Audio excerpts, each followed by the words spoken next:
പണ്ട് നമ്മൾ കുട്ടിയായിരുന്നപ്പോഴേ അന്ന് എനിക്ക് ഈ ലക്ഷറി ഐറ്റംസിനൊക്കെ തോന്നിയിട്ടുള്ളത് നമ്മൾ വർഷത്തിലൊരിക്കൽ നമ്മുടെ ബർത്ത്ഡേ ആഘോഷിക്കുമ്പോൾ കിട്ടുന്ന ഒരു കേക്ക്, അല്ലെങ്കിൽ നല്ല നല്ല ഗൾഫിൽ നിന്നൊക്കെ മുത്താപ്പാൽ കൊണ്ടുവരുന്ന ചോക്ലേറ്റ്സ്, അതല്ലെങ്കിൽ അല്ല ഐസ്ക്രീംസ്. കാരണം ഇതൊക്കെ വല്ലപ്പോഴല്ലേ കിട്ടുള്ളൂ.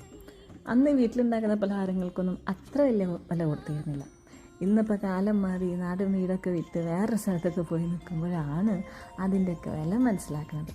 ഇന്നിവിടെ ഈ പറയുന്ന സാധനങ്ങളൊക്കെ എല്ലാ കടയിലും കിട്ടും. പക്ഷേ വീട്ടിലുമ്മമാരുണ്ടാക്കുന്ന അച്ചപ്പം, കുഴലപ്പം, മുറുക്ക്, ചിപ്സ്, അച്ചാർ, അത് ഇതൊന്നും ഇവിടെ ഇപ്പോൾ വേണമെന്ന് വിചാരിച്ചാൽ കിട്ടാനുള്ള വഴിയില്ല.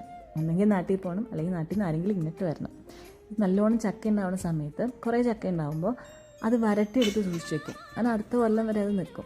ഇപ്പോൾ അടുത്ത ചക്കക്കാലം ആവാനായി. ഇപ്പോൾ നാട്ടിൽ നിന്ന് എനിക്ക് കൊടുത്തയച്ചിട്ടുള്ള ചക്ക വരട്ടിയത് കുറച്ച് ബാക്കിയുണ്ടായിരുന്നു. അപ്പോൾ അതുകൊണ്ട് അട ഉണ്ടാക്കി കഴിക്കാമെന്ന് വിചാരിച്ചു. സംഭവം അവരുണ്ടാക്കുന്ന അതേ ഇൻഗ്രീഡിയൻസ് ഉപയോഗിച്ച് അവരുടെ അതേ അടുക്കളയിൽ നിന്ന് ഉണ്ടാക്കിയാൽ പോലും അവരുണ്ടാക്കി തരുന്ന ടേസ്റ്റും ആ ബഹളത്തിൻ്റെ ഇടയ്ക്ക് കഴിക്കുമ്പോൾ കിട്ടുന്ന സുഖം ഇവിടെ കിട്ടില്ല.